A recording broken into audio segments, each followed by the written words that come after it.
Pendemo yang hilang dan ditemukan tewas di gedung ACC Kuitang yakni Reno Syah Putra Dewo dimakamkan oleh keluarganya di Surabaya pada Minggu 9 November hari ini. Rencananya jenazah Reno dikebumikan dekat dengan makam neneknya.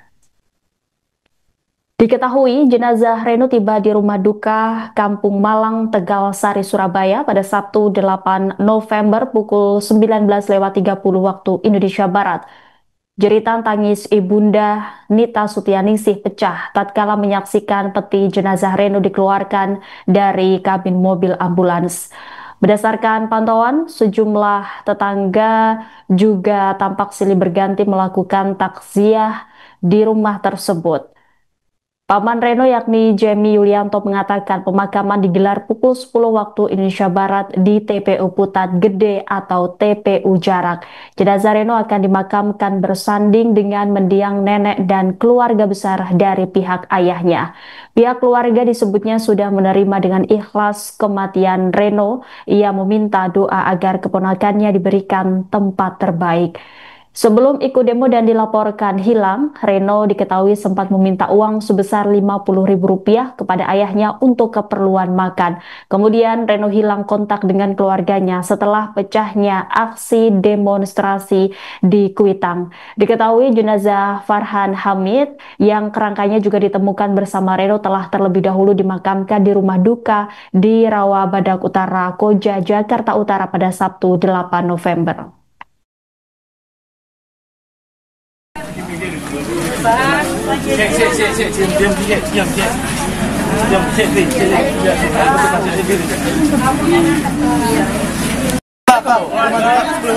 Dalam Pak.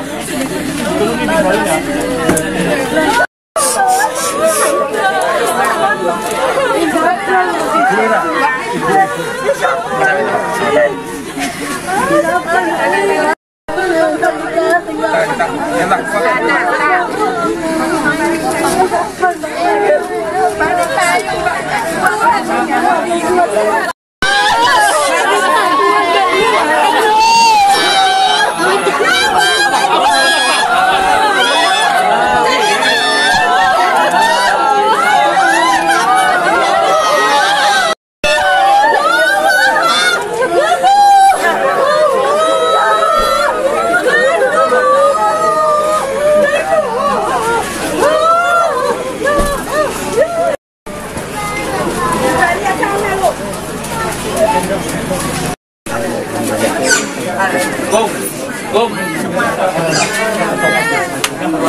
Mas Rizky, tolong nggih ketutulan Mas Rizky nggih, sampai Pak Dosi.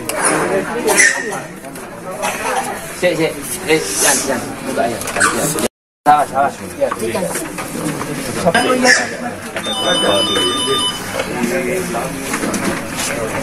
Yang tadi yang di ambulan tadi siapa, Mas? Enggak, yang di depan polisi ya.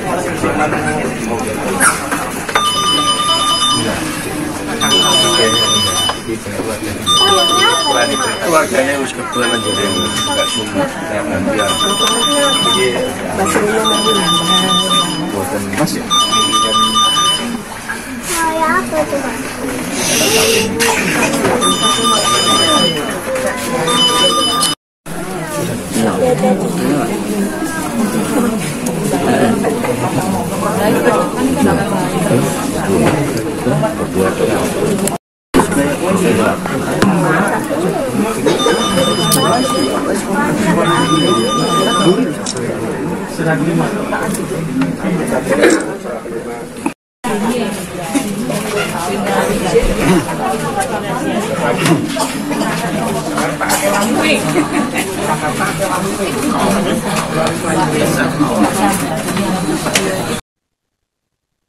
Penemuan kerangka Farhan Hamid dan Reno Syah Putra, korban demo Jakarta bermula dari bau tak sedap yang dicium oleh tim teknisi gedung ACC Kuitang yang sedang memeriksa konstruksi untuk renovasi pasca kebakaran saat demonstrasi pada Agustus 2025.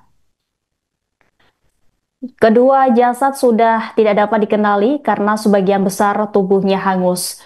Wakil Direktur Reserse Kriminal Umum Polda Metro Jaya AKBP Putu Kolis Aryana memaparkan kronologi panjang sejak laporan orang hilang hingga penemuan kerangka di dalam gedung ACC. Menurut Putu, setelah kerusuhan akhir Agustus, kepolisian menerima 44 laporan orang hilang. Dari jumlah tersebut, 40 orang berhasil ditemukan dalam kurun waktu 2 hingga 10 September. Selama periode yang sama, polisi juga menerima laporan kebakaran di gedung ACC Kuitang dan langsung melakukan olah TKP. 3 orang pelaku kemudian diamankan terkait peristiwa kebakaran tersebut. Kemudian pada tanggal 30 Oktober, tim inspeksi selaku vendor renovasi gedung mencium aroma tak sedap di lantai 2 gedung ACC, tepatnya di ruang underwriting. Dari lokasi tersebut ditemukan 2 kerangka manusia yang tertimbun reruntuhan plafon dan puing bangunan. Kabid Humas Polda Metro Jaya Kombes Budi menegaskan bahwa Reno dan Farhan terjebak di dalam gedung saat kebakaran terjadi. Polisi juga menemukan rekaman video amatir yang memperlihatkan kedua korban berada di sekitar gedung ACC Kuitang sebelum peristiwa kebakaran terjadi. Hermanto memastikan bahwa Reno dan Farhan bukanlah korban pembunuhan. Polisi memastikan tidak ada indikasi pemindahan jenazah. Ia lantas menjelaskan kondisi puing dan posisi jenazah di lokasi memperkuat dugaan bahwa korban memang berada di gedung saat kebakaran terjadi, bukan diletakkan setelahnya. Budi menambahkan 2 kerangka yang teridentifikasi sebagai Reno dan Farhan ditemukan berdekatan di lantai 2 gedung. Hingga kini polisi masih menyelidiki siapa pihak yang menjadi provokator dalam peristiwa kerusuhan tersebut. Metro Jaya menerima laporan dari rekan-rekan di Polres Metro Jakarta Pusat bahwa ketika tim inspeksi dari detektif ini memeriksa gedung, berawal dari aroma yang tercium di sekitar ruangan. Nama ruangannya adalah underwriting room. Di lantai 2 ditemukan 2 kerangka yang tertutup puing-puing reruntuhan plafon dan darah-darah. Kemudian di tanggal 30 sampai dengan 31 Oktober 2025, kami langsung merespon laporan tersebut dengan mengupayakan pengambilan sampel DNA yang mendapat prioritas kami adalah keluarga Farhan dan Reno. Kemudian di waktu yang berbeda, ulangi di tempat yang berbeda, tim Kontras dan Polda Metro kami langsung konsolidasi menyikapi temuan kerangka yang terjadi di Kuitang, dan kami sepakati beberapa poin bahwa kami akan memberikan penjelasan lengkap kepada rekan-rekan media menunggu hasil resmi dari tim kedokteran dan tim forensik Polri. Kemudian di tanggal 1 sampai 4 November 2025, tim Pengadilan Polda Metro Jaya mulai menambahkan keterangan saksi-saksi. Ini tentunya mengupdate dari adanya temuan kerangka. Kemudian kami menjelaskan kembali progres penanganan kepada tim dari Kompolnas dan Komnas HAM. Lalu di hari Selasa malam, tanggal 4 November 2025, kami menerima surat resmi hasil tes DNA dari tim kedokteran dan forensik Polri. Di tanggal 5 November, keesokan harinya, sesuai dengan komitmen kami, tim dari Polres maupun Polda Metro Jaya, kami bertemu kembali membahas hasil tes DNA yang sudah disampaikan kepada penyidik. Mengapa dengan tim Kontras? Karena tim Kontras adalah pendamping dari pihak keluarga saudara Farhan dan saudara Reno. Kemudian kemarin di tanggal 6 kami juga bertemu langsung dengan tim forensik untuk bisa membahas hasil-hasil spesifik, hasil-hasil teknis isi dari laporan lengkap tes DNA. Kemudian di tanggal 7 kami bersepakat menggelar konferensi pers untuk menjelaskan kepada rekan-rekan media.